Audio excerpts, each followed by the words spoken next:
तो hello guys, कैसे हैं आप सभी लोग। मिर्ज़ापुर सीज़न 3 तो आप सभी ने देख ही लिया होगा।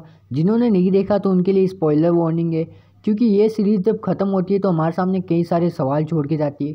तो आज के इस वीडियो में हम डिस्कस करेंगे मिर्ज़ापुर सीज़न 3 के उन सभी सवालों के बारे में और उनका आंसर ढूंढेंगे और देखेंगे कि इसके सीज़न 4 में क्या क्या हो सकता है। तो चलिए वीडियो स्टार्ट करते हैं बिना किसी देरी के। तो सबसे पहले हमें गुड्डू पंडित के आदमी लोग को दिखाया जाता है जो सैलरी पे डिस्कस कर रहे होते हैं। तभी उन सभी को गोलू दिखाई देती है। वो एक बार तो टेंशन में आ जाता है, फिर उनको पता चलता है कि गोलू है जो त्यागियों की गिरफ्त से छूट के आ चुकी है। फिर गोलू अपने कंधे पे लगी हुई गोली निकालती है और फिर अपने हाथ की हथकड़ी काटती है। उसके बाद गोलू को सारे समाचार मिलते हैं कि उसके पापा कैसे मर गए, गुड्डू पंडित कैसे जेल में चले गए। और उसके बाद वो जेपी यादव के चमचे को कॉल करती है और उसको बोलती है कि मुझे जेपी यादव से मिलना है, मीटिंग फिक्स कराओ। उसके बाद हमें वाराणसी का सीन दिखाया जाता है जहाँ पे जरीना जेपी यादव का वेट कर रही होती है और तभी जेपी यादव आते हैं और जरीना को ढेर सारे पैसे देते हैं और उसको कहते हैं कि अपनी सरकार को धोखा दो और हमें भी मौका दो। यानी कि उनका कहने का मतलब साफ था कि उसको माधुरी यादव को धोखा देना है और बाद में उसकी सरकार बनवानी है। तो इसमें जरीना भी हाँ भर देती है और पैसे लेके चली जाती है। बाद में सुबह एमएलए का कॉल आता है जरीना को पूछने के लिए कि कहाँ पे हो, अभी तक एमएलए आई क्यों नहीं। वो बोलती है 5 मिनट में आ रहे हैं। और बाद में जब वो वापस कॉल करते हैं तब शरद कॉल उठाता है और वो बोलता है कि ये सब हमारी प्लानिंग थी, एमएलए कोई भी नहीं बिकेंगे। ये सब देख के जेपी यादव काफ़ी गुस्से हो जाता है। बाद में गोलू जेपी यादव के ठिकाने पे जाती है और जेपी यादव को समझाती है कि तुम्हारी हेल्प सिर्फ एक ही बंदा कर सकता है, वो फिलहाल अभी जेल में है और उसका नाम है गुड्डू पंडित। तुम हमारी हेल्प करो और हम सरकार गिराने में तुम्हारी मदद करेंगे। बाद में हमें डिम्पी को दिखाया जाता है जो माधुरी यादव के पास पहुंच जाती है और शरद के सारे सबूत लेके आ जाती है कि उसी ने तेरे बाप को मारा है और वो सारे सबूत उसके सामने पेश कर देती है। जिसे देख के माधुरी यादव पहले तो काफ़ी दुखी होती है और बाद में वो शरद को बुलाती है। रात को जब शरद आता है तब माधुरी यादव उससे सारे सच सच पूछती है और शरद को अपने प्लान पे इतना भरोसा होता है कि उसको लगता ही नहीं है कि माधुरी यादव को सारी सच्चाई पता है। इसलिए वो बोल देता है कि कालीन भैया जिंदा है और भी एक दो छोटे मोटे सच बता देता है जिससे उसके कुछ भी काम के नहीं थे। फिर माधुरी यादव डिसाइड करती है कि वो कालीन भैया से मिलेगी और इसीलिए वो बोलती है कि मुझे कालीन भैया के साथ एक मेरी मीटिंग फिक्स कराओ और शरद भी इसके लिए मान जाता है। शरद से बात करने के बाद माधुरी यादव जाती है बीना के पास और उसको बताने वाली होती है कि कालीन भैया जिंदा है, पर वो सब कुछ सुनना ही नहीं चाहती। वो उससे सीधा मिर्ज़ापुर की गद्दी मांग लेती है और इस पर माधुरी यादव को उस पर डाउट हो जाता है और वहीं पे सीन खत्म हो जाता है और फिर सीन शिफ्ट होता है माधुरी से भड़के हुए एमएलएज की ओर जो गोलू के साथ मिलकर कुछ बड़ा प्लान करने की सोच रहे थे। बाद में कालीन भैया को दिखाते हैं जो शरद को बोलते हैं कि तुम मीटिंग फिक्स कराओ और वहीं पे शरद बोलता है कि माधुरी को पता चल गया है कि आप जिंदा हो और वो आपसे मिलना चाहती है। जहाँ पे कालीन भैया उसको समझाते हैं कि मैंने उसके पे पहले भी भरोसा किया था, वो एक नंबर की चालाक बंदी है, वो धोखा देगी। पर शरद नहीं मानता और वो उसको मीटिंग करने के लिए भेज देता है। बाद में कालीन भैया को ही दिखाया जाता है जो वेट कर रहे होते हैं माधुरी यादव का। माधुरी आ जाती है और बाद में उसको बोलती है कि अगर तुम्हें तुम्हारा परिवार और गुड्डू पंडित चाहिए तो तुम्हें मेरा एक काम करना पड़ेगा और कालीन भैया भी उस काम के लिए मान जाता है। फिर उसके बाद हमें दिखाया जाता है मीटिंग हो रही है जो प्रयागराज में और उसके अंदर सारे के सारे बाहुबली आए होते हैं मिर्ज़ापुर को छोड़ के, क्योंकि मिर्ज़ापुर का बाहुबली गुड्डू पंडित अभी जेल में था। बाद में हमें दिखाया जाता है सारे बाहुबली मीटिंग में आ चुके हैं। बाद में मुनावर सभी को संबोधित करता है और बोलता है कि जब तक पूर्वांचल अपने पैरों पे खड़ा नहीं हो जाता तब तक पश्चिम उसकी हेल्प करेगा और पश्चिम उनको संभालेगा पूर्वांचल को जब तक कोई अच्छा हकदार उसको ना मिल जाए। वहीं पर शरद उनकी बात को टोकता है और तभी हमें दिखाया जाता है कि कालीन भैया जो आ रहे हैं और आके वो बोलते हैं कि फरिश्तों के रूप में कभी कभी हमें शैतान भी दिख जाते हैं। सभी के सभी लोग कालीन भैया को देख के खड़े हो जाते हैं और बाद में कालीन भैया बोलते हैं कि मिर्ज़ापुर की गद्दी का असली हकदार वही है जो वायलेंस करे नहीं बल्कि उस वायलेंस को संभाले।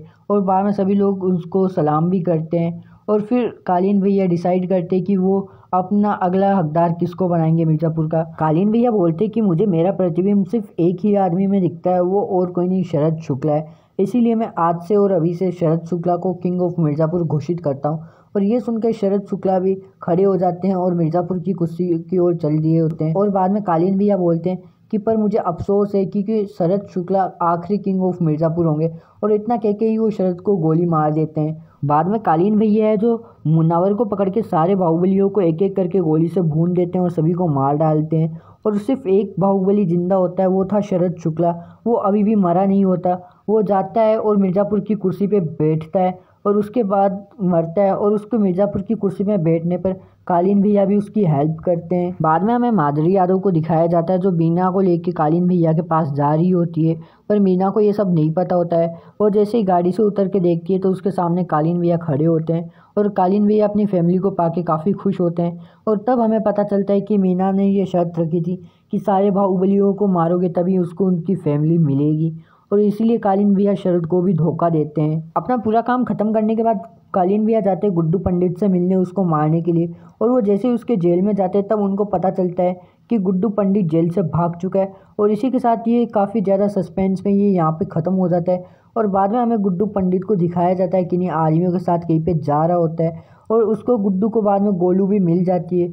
और फिर हमें पता चलता है कि गुड्डू और गोलू अब एक दूसरे से प्यार करने लग गए हैं, और यहीं पे सीज़न 3 एंड हो जाता है। और फिर इसका पोस्ट क्रेडिट सीन हमें दिखाया जाता है जिसमें एक आदमी मकबूल के पास जा रहा होता है और उसको बोलता है कि आपको कोई बुलाने आया है, और हमें देखते हैं कि मीना के जो नौकरानी थी वो मकबूल को बुलाने आई होती है, और वो उसको बोलती है कि मीना भाभी को आपसे एक काम है। और यहीं पे सीज़न 3 एंड हो जाता है। अब इस शो का सीज़न 4 आएगा या नहीं आएगा, इसके 2 आंसर्स होते हैं। पहले आंसर की बात करें जिसमें सब कुछ हैप्पी एंड हो जाता है, जहाँ पे माधुरी यादव का जो भय मुक्त प्रदेश का सपना था वो पूरा हो चुका है। उसने सारे बाहुबलियों को कालीन भैया के हाथों से मरवा दिया था और अब पूरा प्रदेश भय मुक्त है। अब अगर हम बात करें कालीन भैया की, तो उन्होंने शरद को पहले भी बोला था कि अब मैं इन सबसे संन्यास लूँगा, और वहीं पे उन माधुरी की बात मानकर भी सभी बाहुबलियों को मार देते हैं। और मारने से पहले वो सभी को बोलते हैं कि शरद आखिरी किंग ऑफ मिर्ज़ापुर होंगे, यानी कि उसके बाद कोई भी मिर्ज़ापुर का किंग नहीं बनेगा। और उन्होंने सभी बाहुबलियों को मार दिया था। और बाद में अब इससे हमें यही पता चलता है कि कालीन भैया अब कभी भी मिर्ज़ापुर पे राज नहीं करेंगे, क्योंकि उनके पास पहले से ही एमएलए की कुर्सी है, और अब वो वैसे भी संन्यास ले चुके हैं, इसलिए वो कभी भी राज नहीं करेंगे मिर्ज़ापुर पे। यानी कि इतने दिनों से जो मिर्ज़ापुर के थ्रोन पे जो गेम चल रहा था मिर्ज़ापुर की गद्दी को पाने के लिए, अब वो गद्दी ही नहीं रही है। इसी वजह से अब कोई भी दावेदार खड़ा नहीं होगा कि मैं मिर्ज़ापुर का किंग बनूंगा। और अब बात करें अगर हम गुड्डू और गोलू की, तो वो हमें पता है कि अब दोनों एक दूसरे से प्यार करने लग गए हैं, और गुड्डू तो एकदम लास्ट में पागल ही हो गया था। इस वजह से हम सबको पता चल जाता है कि अब गुड्डू शायद ही वापस इच्छा रखता है कि मिर्ज़ापुर के किंग बनने की, और वहीं पे शत्रुघ्न भी अपनी पुरानी दुश्मनी को भुला के अपनी नई लाइफ शुरू कर सकता है। अब अगर हम बात करें दूसरी पॉसिबिलिटी यानी कि सीज़न 4 आएगा, तो उसमें क्या क्या हो सकता है।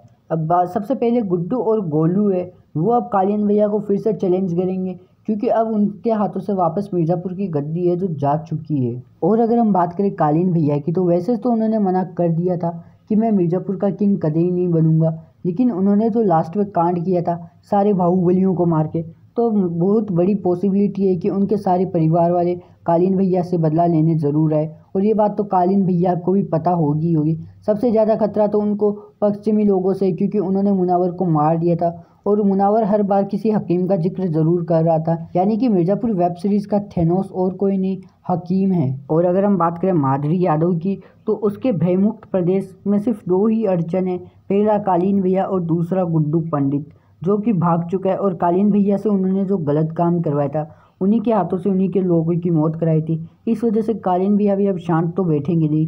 जो आदमी सरकार बना सकता है वो गिरा भी सकता है, ये बात माधुरी भी अच्छी तरीके से जानती है। तो उसको कालीन भैया का भी कुछ जुगाड़ करना पड़ेगा। फिर से अगर आए हम कालीन भैया पर, तो उन्होंने लास्ट में शरद को जो धोखा दिया था, शरद को मार दिया था उन्होंने अपने परिवार को बचाने के लिए।